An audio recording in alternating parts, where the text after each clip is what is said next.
Okay, you're now live. Thank you.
We're getting close, only 3 minutes to go.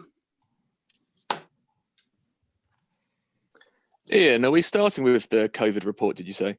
Yes. Yeah. Okay. Oh, sorry. So I get the right documents open. Yes, we are. Okay. Henry.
I'll start. First of all, I would like to begin by welcoming those members of the public and press who are watching the live stream of this meeting via the County Council website. Due to the government's guidance on social distancing, this meeting is being held remotely in accordance with the provision laid out in the local authorities and the police and crime panel's local meeting request for England and Wales Regulation 2020, and with the Cambridgeshire County Council's own visual meeting protocol.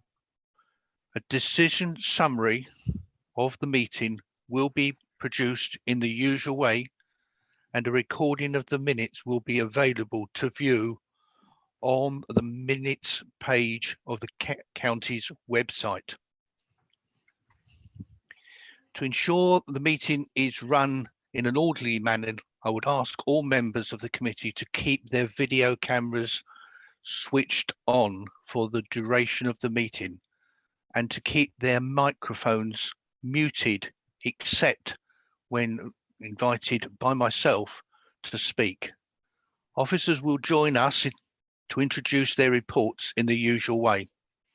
Any member wishing to ask questions or make comments should, with their screen, click the appropriate button where I can then see the hand function come on. When I invite you to speak, please unmute your microphone, ask your question, and then mute it again to allow the officer to respond. There will be no points of order or personal explanation. Any amendments to the recommendations that are moved and seconded will need to be typed out on the chat function by the members proposing so. If new arrangements that we've now got, especially those involving new systems, there is always a risk. And it may be that running through technical problems. And I would ask for your patience for all of us if this was to happen. Should this occur, we will sort of disconnect the meeting a little bit and ask for the adjournment to fix the fault, where a member of the officers of the County Council will have a pause and we will address that fault and then come back. Please note that I will intended to waive all committee processes allowing members to speak, contribute more than 5 minutes, and therefore that will continue for the duration of this meeting. And therefore, I would now remind members and officers that this is a virtual meeting and will be recorded. So my intention now is to do a roll call of members first and officers second. So if I do this alphabetically, Councillor Ambrose Smith, could you indicate please that you are present? I'm present. Henry Batchelor. Present. David Connor. Present. Ryan Fuller. Present. Noel Kavanagh. Present. Peter MacDonald, sorry, apologies. Present. Mark Howell. Present. John Williams. Present. Tim Witherspoon. Present. And myself, I'm present. Thank you very much indeed, members. I will now ask the officers to confirm their attendance and also indicate their title. Steve Cox. Yes, present. Exec Director for Place and Economy. Graham Hughes. Yes, present, Chair, Service Director, Highways and Transport. Andy Preston. Good morning, Present Chair, Andy Preston, Assistant Director for Infrastructure and Growth. Lee Baldwin. Lee, I can see you. Please confirm, Lee, that you are present on this.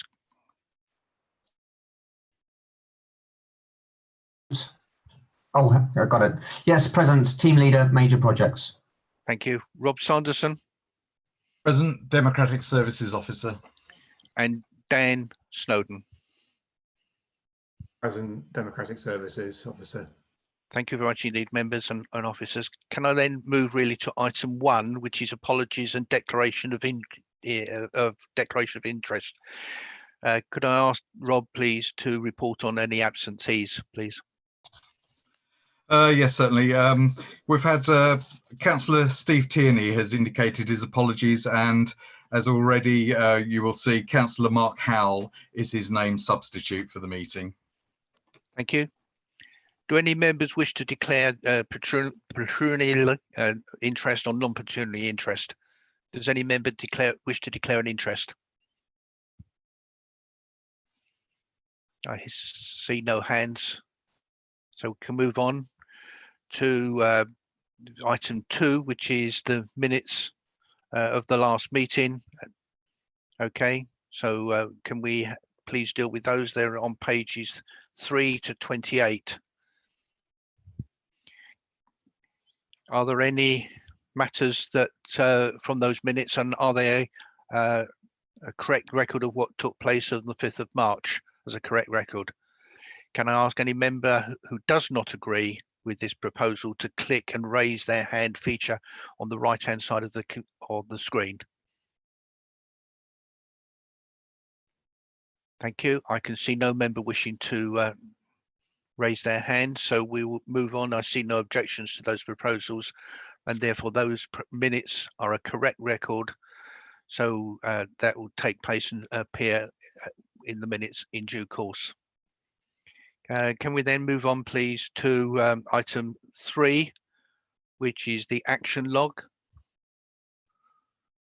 I ask again, members, are you happy to approve the minutes and also the amendments based on what you see on the action log there on page 29 to 40 with the minutes?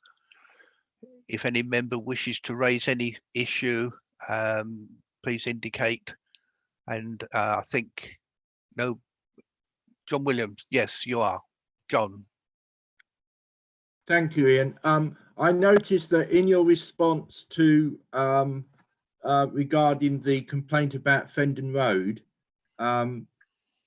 which is on page 10 of the report, you mentioned that it will come back to, we will have a an outline report at the earliest opportunity, which is scheduled for May. But I see from the forward plan that actually that's not due till June. Thank you, John. Can you confirm that? Yes, okay. I think I'll pass over to Andy Preston to bring you up to date on where we are with that. Andy, please. Thank you, Chair.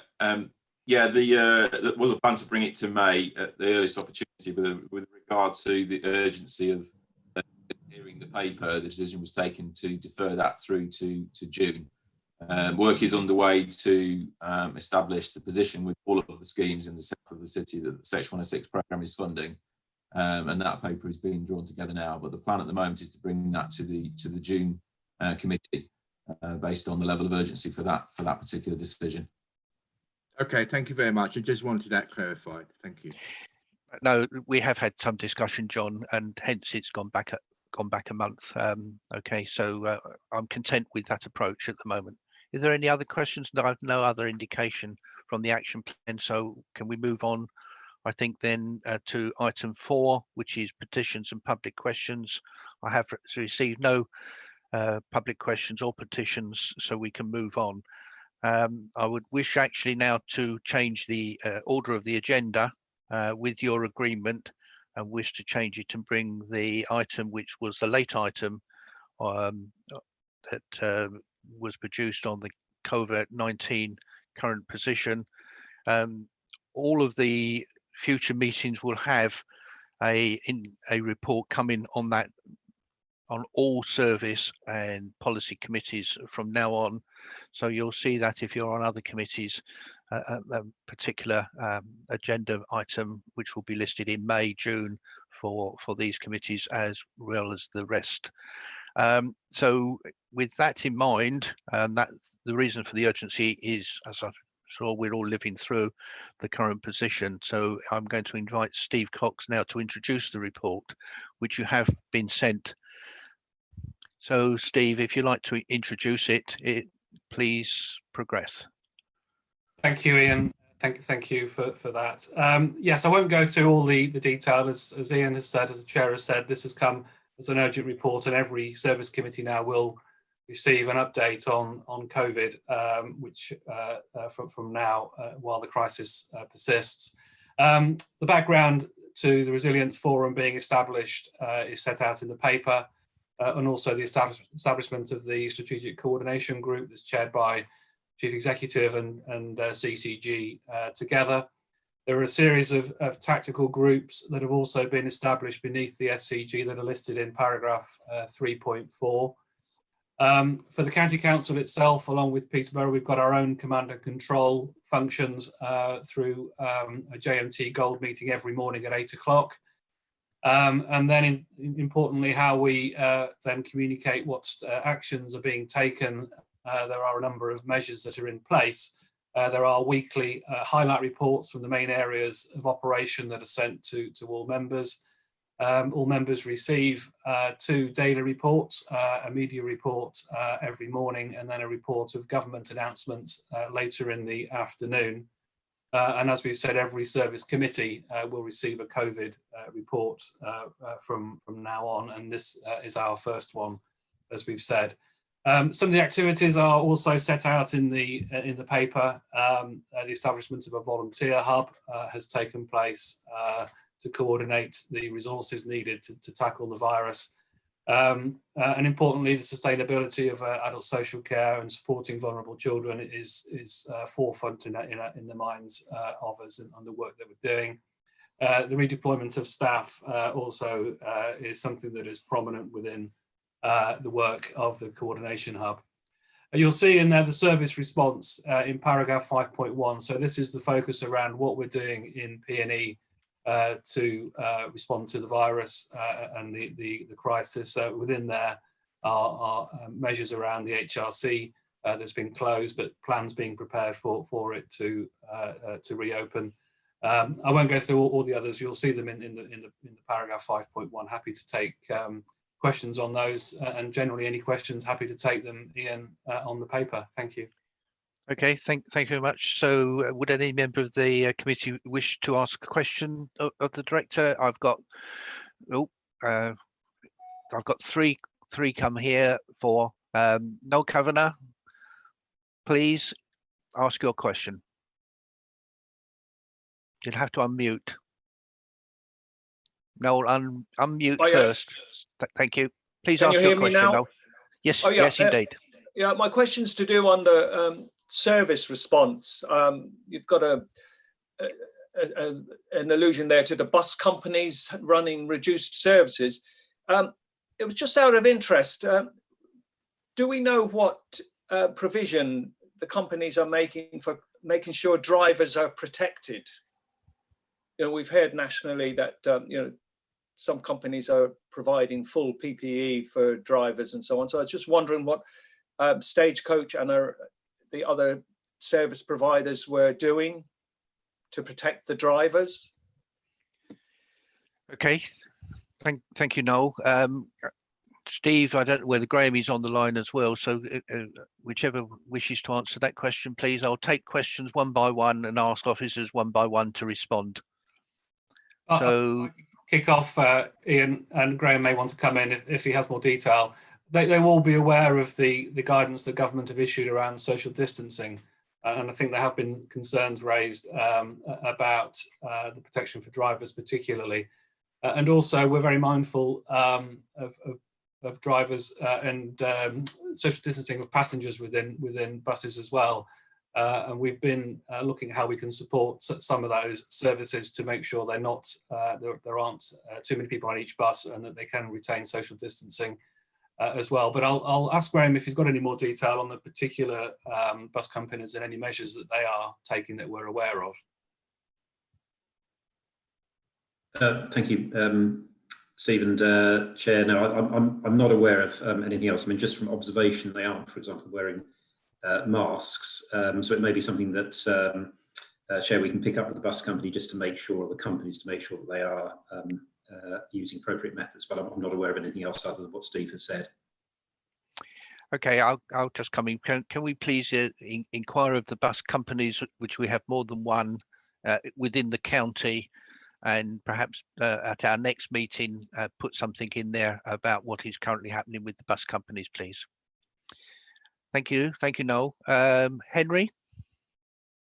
Thank you, Chair. My question is about the household recycling centres. Steve, you mentioned there was a plan to reopen these. I wondered if you could expand on that, or if we had any specifics regarding dates. Yeah. Thank you. Yeah, we they are obviously closed at the moment. The plans this week are being prepared, so we will have a draft plan end of this week, beginning of next, to start to look at. Timing wise, I think it's difficult. The essential reasons for leaving the home that are set out very clearly by government for food, medical supplies or exercise are clear. That they don't include obviously a visit to the HRC. That guidance may change as we move forward, and if it is to change, we want to make sure that we're ready to reopen the HRC. So that plan is being put in place for that eventuality. And some of the issues will be around ensuring social distancing when those centres are reopened, but also importantly traffic management. So we all know there is a huge pent-up demand for people to want to use the HRCs, and that will no doubt release when they are able to reopen. So we're putting in place as part of that plan how we can make sure that there isn't any impact on the road network, for example, and working through the SCG to work with the police and others to help us manage that. But the plan, as it evolves, will detail that, and we're working also closely with all our neighbouring authorities because there has to be a coordinated reaction and response. It will be difficult, I think, if any one authority chose to open the HRCs while others don't, because I think there will be a flood potentially of visits to that county or that local authority area. So there's a lot of thinking going on. We know the pressures are there. We will get the plans in place, so when the guidance from government does change, we're ready to open the HRCs appropriately. Thank you. Thank you, Henry, for the question. Peter. Hi. Yes, I think this question's for Steve, but the officers, please correct me. It's my first committee meeting. Just a general question on the economy, because quite rightly our focus at the moment is all around social support, infrastructure in the community, and that's quite correct. But in South Cambs, as Councillor Howell will know, and Councillor Williams and Batchelor, we are focused quite a lot at the moment, moving on from the grant distribution to ways in which we can support business, because the potential economic impact, as we all know, is absolutely seismic. So I suppose it's a general question to officers. Do they feel, does Steve and the others feel that our interaction with the Mayor's Forum and the Economic Recovery Subgroup and these forums, that they are sufficient, and then ultimately they will deliver economic support to businesses? I think that was directly straight to you, Steve Cox. Okay. Yeah. Thank you. Thanks for the question. Yeah, really important. And you know, while we are going through very difficult times managing the health crisis, the economic crisis that no doubt will ensue from here is one that we are turning our minds to. I think the first thing to say is we are, as officers, looking at a template for a recovery plan, rightly across services, and that includes around the economy. There is within the strategic coordination group structures an economic and business recovery group that the combined authority is chairing, that's already started to look at ways that businesses can be supported. And as you rightly say, the first step in that is ensuring that the small business grants and the grants for the hospitality sector are being passed through to businesses, and there's some really good progress across the county and in Peterborough in getting that money through to businesses. The expectation is, but by the end of the month, 90% of the money will have been distributed. And I think then that group working to look at the here and now and measures to support business is also looking at the evidence base on what the impact of the crisis is going to be across different sectors and different parts of the county, and that work is happening now. And it dovetails, I think, neatly with the Mayor's Forum, which has then a strategic sort of perspective and an ability then to escalate issues nationally, whether it's through the combined authority network or directly with government. And so that channel is a really important channel for us to get across any concerns, issues that we have in the county that can be escalated to national level pretty quickly. So I think the combination of the recovery infrastructure we've got in place is right. It's cranking up. And it's recognising that there are some big challenges ahead as we get into the recovery phase. Thank you, Steve. Thank you. Did you have a second point, Peter, or was that it? No, that's fine at this stage. But it's something I think in this committee we need to keep an ongoing eye on. Okay, John, you indicated you wanted to speak, but now your little blue hand has gone. So no, I did want to speak. Thank you, Ian. It's to do with volunteers. On paragraph 4.7, little f, you talk about optimising the deployment of staff and volunteers.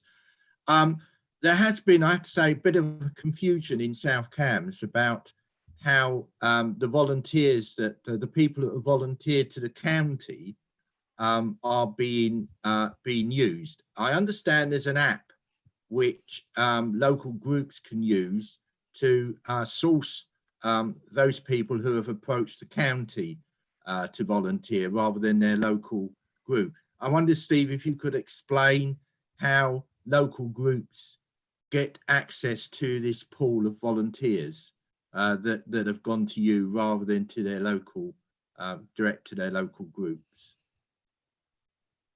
Thanks. Thank you. I think in each of the districts there is a volunteer hub set up. So there's one at the county level, and within each of the districts across the county there is a hub as well through which that volunteer network is coordinated. But what I can do is just take that away, if that's helpful, and just get some clarification about how that works and how best to make sure any of the issues you've raised can be addressed. And if I could just add, and it's not in the report, but just as an aside, the place and economy within the county council has a number of staff, 60 or so, that are within the volunteer hub, which I think is great.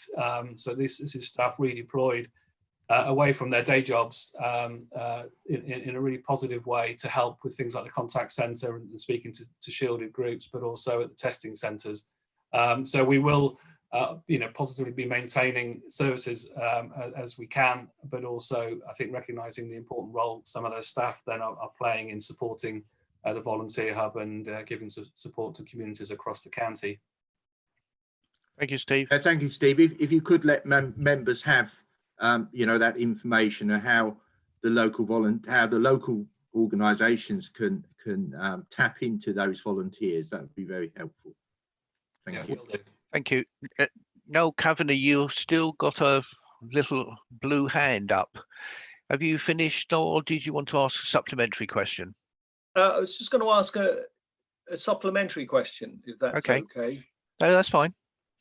It's something that it's not in the report, but it's an aspect of the crisis that has been brought to my attention by some residents, and that is a request for the possibility of more space being made for cyclists and pedestrians now that the roads aren't being used so heavily. I mean, this has happened in other places, and the residents have been, I think they've approached Steve Count about this as well.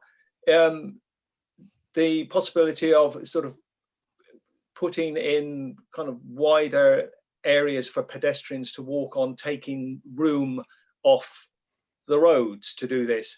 And there's even discussions of actually closing off whole streets. I mean, this is the right committee to bring this up, and I think under this report is appropriate as well. So I was just wondering what officers thought about the possibility of doing this, because it looks as though the lockdown is going to continue, and yes, you know, to mark off more areas from the roads for extra space for cyclists and pedestrians would have some cost implications, but it looks as though we're going to be in this situation for quite a while. So I think it's something that should be looked at very seriously. I'd be interested to know what people think about this. I'm certainly aware. I'm certainly aware of the request, Noel. Okay, I haven't formed a view myself, and really, I think waiting to see what officers' views might be as we go forward. Okay, is that Steve or Graham want to respond to that question, please? Shall I kick off, Chair? Just to say yes, we have. We're aware of the question and are looking at it, and I think some of the things we need to keep in mind once we know the timing of any easing of the lockdown, if there may be some conditions or circumstances around it in enabling some businesses, for example, to get back to operation, which may put sort of different traffic onto the roads and ensuring that the roads are free for key workers and buses and so forth. So there will be those matters to keep in mind. But the general point is one that we are aware of and having a look at. I will ask if either Graham or Andy wanted to add anything in terms of the detail, but just to acknowledge that it is something we're looking at. Yeah, thank you, Chair. I agree with what Steve said. It's something we're looking at. I mean, I think there's a range of issues that need to be considered, and particularly as Steve's referred to, making sure that key workers, if they're driving, there's sufficient capacity for them. So we've seen the request. We just need to look at it. So I think it's not possible to sort of give a clear answer yet, but we are looking at it, and we'll obviously come back not only to the questioner, but Councillor Count and other members with a view that can then be considered. Okay, Andy. Yes, just to finally to add to that, we are to highlight that we are monitoring all of our data that we have access to in terms of volumes on the network. That is being done and reviewed also with the Greater Cambridge Partnership in and around Cambridge as well. So there is quite a lot of activity taking place to look at this issue and ensure that we can take a balanced view to ensure we maximise some potential benefits that result from this and in the future. So yes, there is a significant amount of work going on in this area, Councillor Kavanagh. Okay, thank you, Andy. I've got no other request to speak, so I would like to just add, on behalf of all of the members on this committee, to ask Steve Cox, please, to communicate with lots of staff in highways and transport our thanks from all the members about the work that they're currently doing to support the vulnerable people of this county. So I'm sure that hopefully fellow members on the committee would support that request, that Steve conveys that message through to staff accordingly. So that is what I'm going to be suggesting. I assume, for instance, that most people will support that and make that request. So is that okay? I've got nobody disagreeing with that. So thank you. So the recommendation actually is that the committee is asked to note and comment on the progress to date in respect of the impact of the virus. I will need actually for the records to call your names and seek your approval for that recommendation. So if I start with David Ambrose Smith, that is. Approve. Henry. Agreed. David Connor. Agreed. Ryan Fuller. Agreed. Noel Kavanagh. Agreed. Peter. Agreed. Mark Howell. Agreed. John. Agreed. Tim? Agreed. And myself, I agree. Therefore, thank you, members. Can we move on to the next item, which is item 6, which I think is Rob, which will take us through the paper, which is also about external appointments to external bodies. So, Rob, can you walk us through this, please? Yes, certainly, Chairman. In terms of the agenda plan, at the moment, I've got no changes other than what was just mentioned, well, that was referred to earlier. In terms of new appointments to outside bodies, there are none to be made. However, under the delegation agreed by the committee to take any urgent decisions on any outside appointments between committee meetings, the Executive Director, in consultation with the Chairman and Vice Chairman, agreed to confirm an amendment to the membership of the St Neots Master Plan Steering Group to replace Councillor Gardiner with Councillor Wizen. That's all I have to say. Okay, members, I don't think there's need for any comment or voting on that. That's all agreed. Are we all agreed that that is the case? Can't see anybody wishing to speak, so that's fine. Thank you very much. I think we'll move on now to the substantial item, which is a key decision, which is item 5, King's Dyke. So actually, can we progress that, please, and move on to that particular item? So I will now please to ask the officers to report on that, and I think it's going to start off with Andy Preston, who's going to introduce the report. So Andy, can you please do so? Thank you, Chair. Yes, the purpose of the report this morning is to inform the committee of the outcome of the procurement process for the King's Dyke level crossing closure scheme, and also to seek committee's approval to award the contract to the preferred bidder, subject to the approval of further funding to General Purposes Committee that follows this committee this morning. Just to take committee back to August of last year, in the background section, obviously there was a decision taken to procure a new design and build construction contract for the King's Dyke scheme, following a significant increase in the proposed construction contract price. At that time, the budget required would have needed to rise to £41 million, almost £12 million more than the budget that was available at the time. So the committee took the decision to start the procurement, which was a full OJEU EU compliant procurement because of the likely value of the contract. That started on the 1st of October last year, with contractors expressing interest. I won't go into the detail too much of the process. You can see there that it was a very robust, detailed, quite complex process that the team managed throughout the 4-month period. The assessments have been completed. It is been completed on programme to time, and you will see there in 2.7 the output of the assessment process, which has been scored based on a 60% price, 40% quality weighting to give a total score. And you'll see that bidder 1 has provided the most economically advantageous tender in table 1, scoring highest in both price and quality, which is a really great outcome from a tender process, getting a contractor that is able to provide a price that is competitive, both in terms of cost and quality. So that is something that is a really good outcome from this process.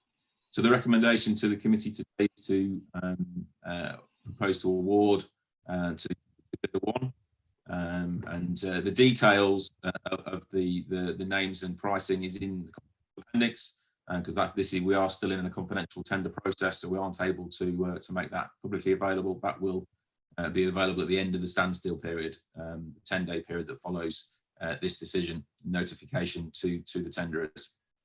So moving on to financial implications, you'll see in the appendix, confidential appendix 1, that there is a breakdown of the budget in some detail. Whilst it shows that we've saved almost £10 million from this exercise, a further just over £2 million is required to ensure that the budget is adequate to deliver the scheme based on the new tender price that we are recommending that you award the contract on this morning. So that reduction is based on a significant reduction in that tender price. which is again a great outcome from this process. The General Purposes Committee that follows this this morning will consider providing that additional funding, which will be the full £2 million, just over £2 million of funding at this stage. Obviously, the committee are aware of the funding agreement that exists with the Command Authority, which has a share in terms of a partnership share of the risk of under or overspend on this project. So that will also apply to that. And at this stage, GPC are being asked to fund the full £2 million to allow the project to proceed as quickly as possible. So just moving on to programme, you'll see there that the dates remain as planned. We will look to award the contract and sign the contract as soon as possible with a preferred contractor, subject to the decision this morning. Construction due to commence by December 2020 and then completion in December 2022. Draw your attention there just a few of the risks that still remain on this project in that section, and there is a very, very detailed risk register in Appendix 2, which has a breakdown of all of the risks, but those are some of the key risks there. From the project's perspective, being a major civil engineering project. In 2021, just to highlight there that, sorry, in 2.21, to highlight there that we will be regularly bringing back updates to this committee, being the committee that makes all the decisions on this project. All of the risks, any red rated risks, will be brought back to committee along with a highlight report within the finance monitoring report. So moving on to the challenging situation we find ourselves in at the moment with COVID-19, clearly that has and will have an impact on this project. Our challenge at the moment is that we haven't been able to speak directly with the contractor. This is a very restricted process in terms of how the tender exercise is completed, and we're not able to have a two-way discussion with the contractor. That can only take place once we've notified our proposal to award the contract. Which hopefully will be this morning, subject to decision. We will then be able to commence those discussions immediately, and that is already arranged, that the team have already arranged to do that as soon as possible. Only then will we really be able to quantify the full potential impact. Hopefully that will be minimal, and we will discuss that with the contractor. But at this stage, we are recommending that we put together a separate COVID-19 contingency budget of 1.5 million, and that will also be presented to General Purposes Committee that follows this committee this morning, and that will allow the project to proceed. And you will see in 2.26 that we are proposing to delegate decisions to the Executive Director, Place and Economy, in consultation with the Chair and Vice Chair of this committee for decisions to make use of that contingency, which will be purely limited to any impact of COVID-19. Which will be monitored and only used where it's absolutely necessary. And again, GPC will be asked to fund that. And again, the legal agreement with the Command Authority, the funding agreement, also applies to that element as well. So I think that brings me to the end of the introduction. I won't go through the recommendations in detail, but they are generally to support awarding the contract, subject to GPC approval, and support recommendation for the General Purposes Committee to fund COVID-19 risk contingency, and that delegation I refer to there for use of that contingency. Thank you, Chair. Thank you, Andy. I think it's comprehensively reported upon within the report itself. So what I would like now to do actually is open it up for members to ask questions. And I've got two hands up here. The first I'm going to go is to the local member. The local member is Councillor David Connor. So David, please ask a question. It would be useful, please, members, when asking a question, if you're making reference to a particular point, to indicate what point that is, whether it's 2.1 or 3 point or whatever. So it'd be useful if you're making a particular point on a particular reference. So David, over to you as the local member. Thank you, Chairman. Hope you can hear me. Yes. Yes, lovely. Thank you, Chairman, for allowing me to speak. I'm just going to do just a little presentation. A lot of it's been covered by Andy Preston, as just said. But thank you, Chairman, for allowing me to speak on such an important scheme as Kingsdyke Crossing / the bridge. As many of you know, I'm the local member, if you alluded to. you know, being a member of the division, being Whittlesey South, where the bridge is going to be built. I could talk for hours and hours about the merits of building Kingsdyke Crossing, but I'll keep this presentation really, really short.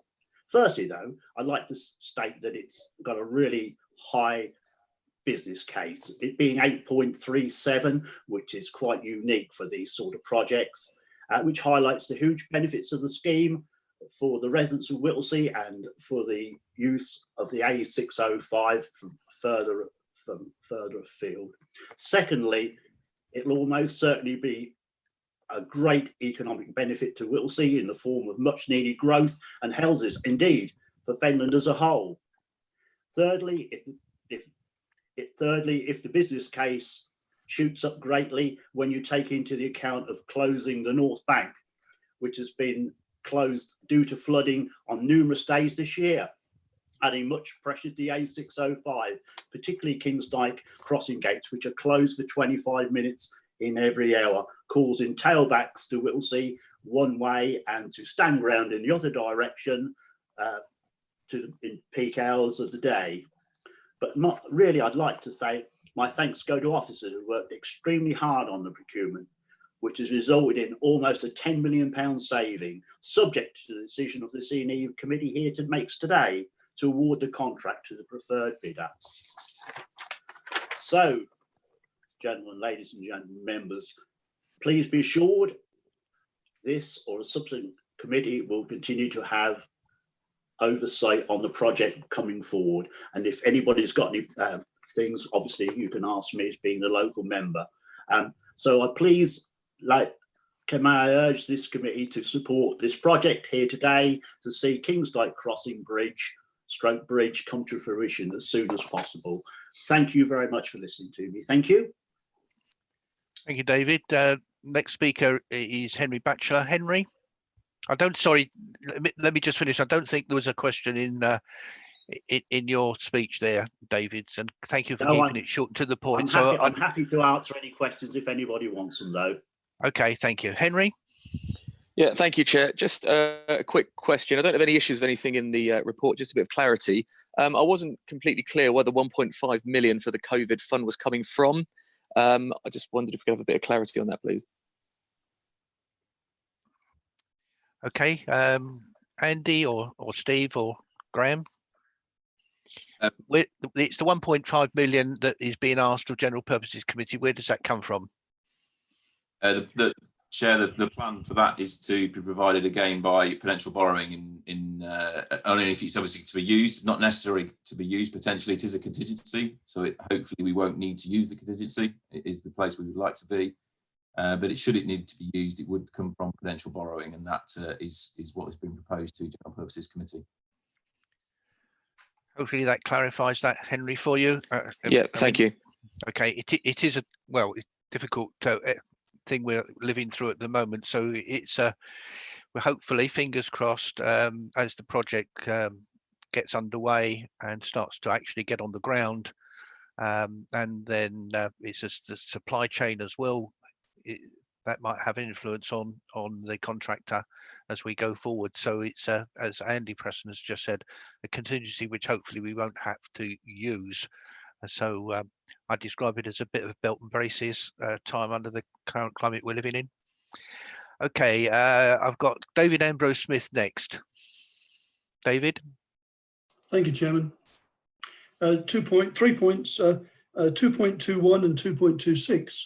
Both these refer to E&E committee regarding, I think it should actually say the relevant committee rather than the E&E committee, as there's likely to be a change of committee structure going forward. Regarding, this is to the officers as a question, regarding the, what have we learned from this, or have we learned anything from this procedure which will benefit future procurement for future projects? Have we learned anything from it? Thank you, David. That's quite an second question is quite an important. What have we learned in the procurement process that during this process, if you like, a retrospective look back? So I think Andy, or it may be that other officers wish to comment. So what, Andy to start? Thank you, Chair. I think the challenges here are in ensuring we get good value for money through the procurement process, and that is the ultimate driver here to ensure that the funding is used in the best possible way. And that was obviously the thing that informed this decision that was taken by committee in August of last year. It's highlighted clearly that having an exercise where we are able to test the market competitively delivers that value for money. And you've seen here that the previous two-stage design and build process that we were following with our previous contractor, where the design was completed with the option to progress to construction. Clearly, testing the market has delivered a significant saving. Yes. So I think our challenge here is reviewing that and looking at our procurement strategies for schemes going forward. Clearly, the Cambridgeshire and Peterborough Combined Authority are now the Transport Authority, so the likelihood of procurements of this size, again in the future, from the County Council's perspective, is likely to be slim. But our procurement strategies are certainly being reviewed and looked at based on the lessons that we've learned from this project with regard to how we work with the market to deliver the best possible value for money. So in terms of two-stage design and build processes, two separate processes, one of the challenges is around programme as well. So the previous approach delivered a potentially shorter timescale for delivery, but clearly we've seen now that having a break between the two stages and testing the market, whilst that's taken longer, has delivered a considerable saving. So clearly there are lessons that we can learn from this. And in terms of the market is ever changing. So our procurement strategies also need to try and flex with the market as well, and learn lessons not from our own procurements, but also from procurements of other organisations, such as Highways England and other organisations that carry out similar types of procurement. So yes, there will be an exercise where we will document the lessons learned from this and feed that into our future procurement strategies. Thank you, Andy. Very encouraging. Thank you. Thank you. Thank you. Steve Cox, I think there was two questions there from David Ambrose Smith. So would you like to pick up the other question, which is about which committee future reports might go to? Yeah, thank you. Absolutely right. It will be the relevant committee, which if the proposals go through to council, will be the Highways and Transport Committee moving forward. And can I just come back on the second question? And I think Andy's covered it. And what we're going to do, since this committee considered this scheme back in August, I think it was, we've been tracking the stages that we've gone through and the process that we've gone through, because we wanted to make it a successful process, as you would expect.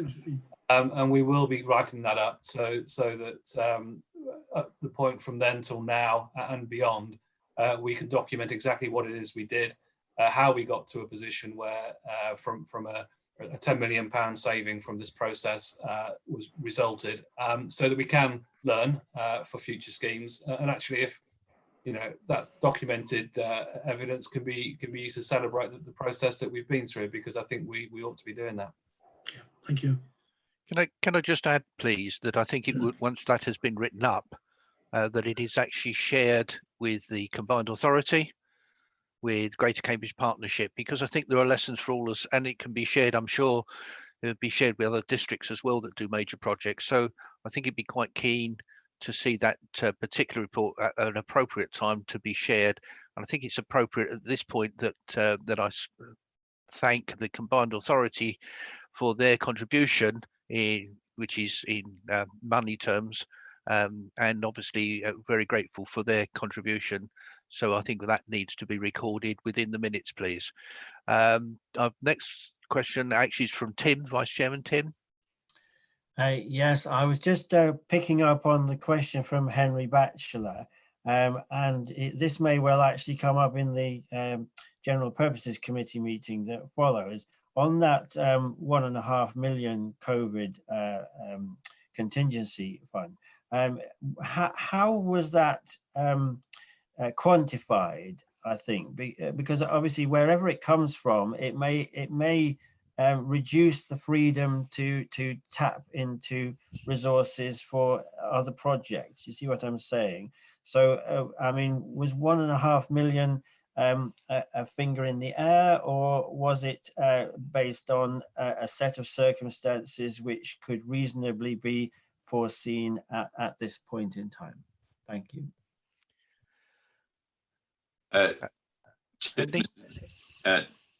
you, Chair. So it's been very challenging, clearly, to quantify the potential risk of COVID-19 without being able to speak to the contractor to understand how it is impacting on their offer as it stands within the tender, as well as the contractor also being able to understand the impact of availability of their supply chain, whether it be materials, resources, or equipment, in order to be able to deliver the scheme as they had originally planned. But what the team have done is, you will see in the appendix the significant list of risks. Those risks exist whether there was COVID-19 or not. Many of those risks are impacted by COVID-19. So what was the exercise that was carried out? There was an assessment of each of those individual risks as the potential impact of COVID-19. Again, qualifying that with it is very difficult to quantify, but what we try to do is break down all of the potential individual risks and try and put a figure to the individual risks that then total the 1.5. So there has been some science behind it, but I will say it is very, very difficult to be able to quantify that risk until we've been able to speak to the contractor. And even then, there will be a level of risk moving forward, depending on where things go with the coronavirus pandemic. I think it's something, Tim, that we will have to keep a very close eye on, and officers will have to be very conscious of as things change, and it could change in a couple of weeks' time. And as we're living through the pandemic, it will change, I'm thinking, and something obviously needs to be picked up on. Steve, do you want to add something? Steve Cox. No, I'm fine, thanks, Ian. I discovered it for. Okay. Okay, thank you. Noel, it is your turn.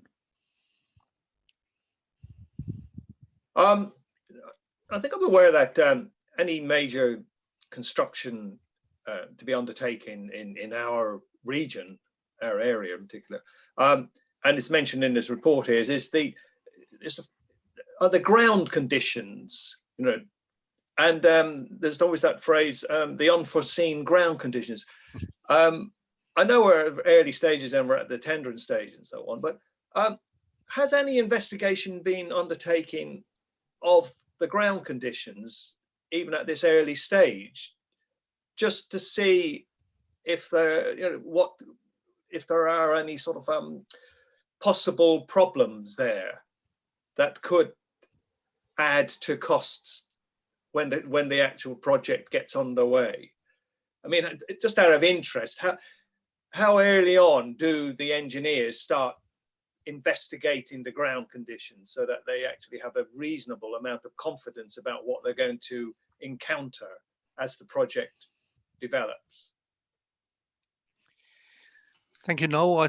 It's maybe a question that Andy or even Lee wishes to contribute to. So do you want to start, Andy, and see if Lee wishes to contribute something about what has been happening to date? Yes. First of all, just to remind committee that we are in reality at the end of the detailed design process. So there was a design that was submitted with a tender, which was from our previous contractor.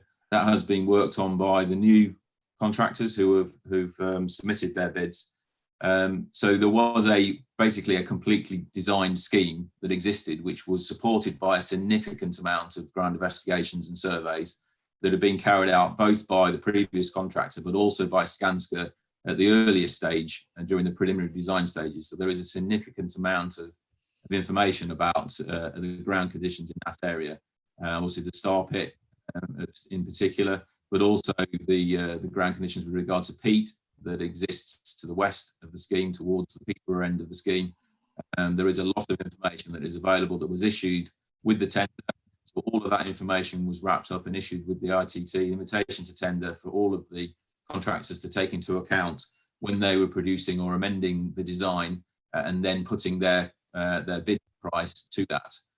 At this point, I will also highlight that we are in a different situation to where we were with our previous contractor and the contractual process. That was a two-stage process from design through to construction, and that was the price that we had to agree with the contractor before we signed the contract to proceed to construction.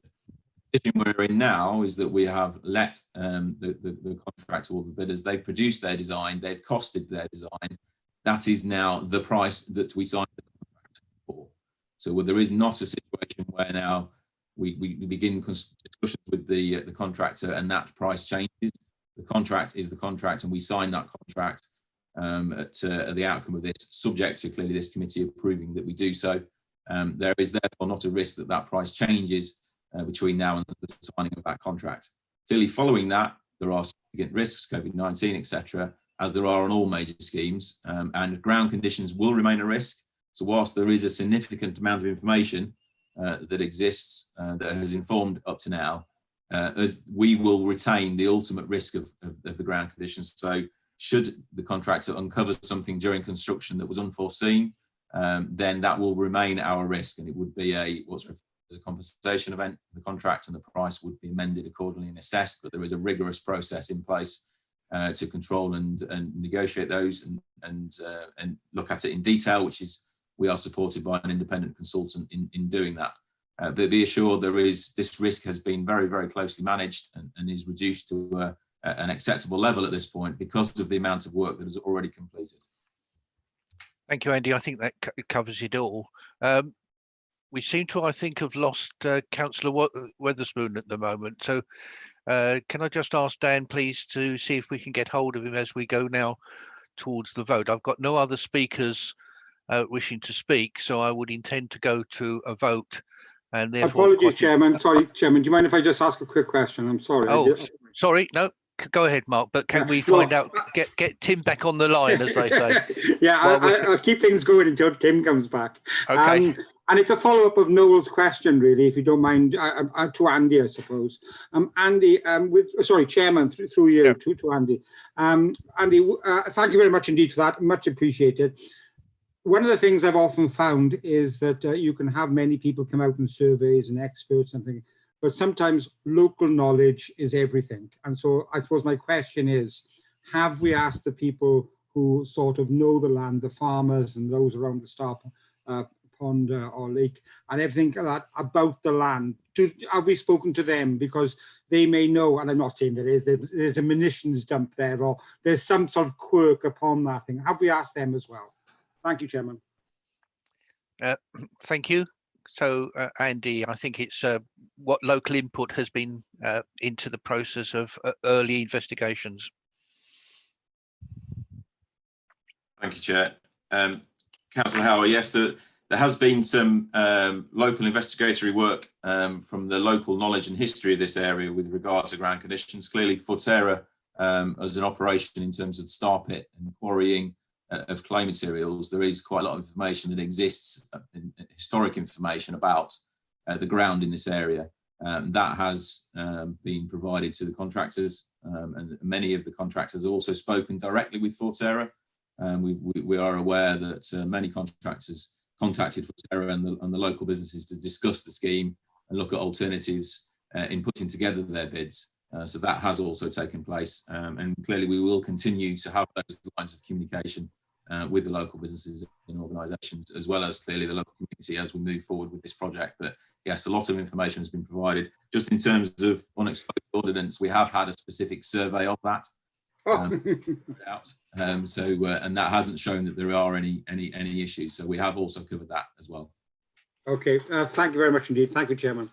Okay, we still appear to have not reconnected to the Vice Chairman, so I have a choice here to make as to whether to pause this meeting before I go to a vote and allow Councillor Weatherspoon to rejoin us, or proceed to a vote.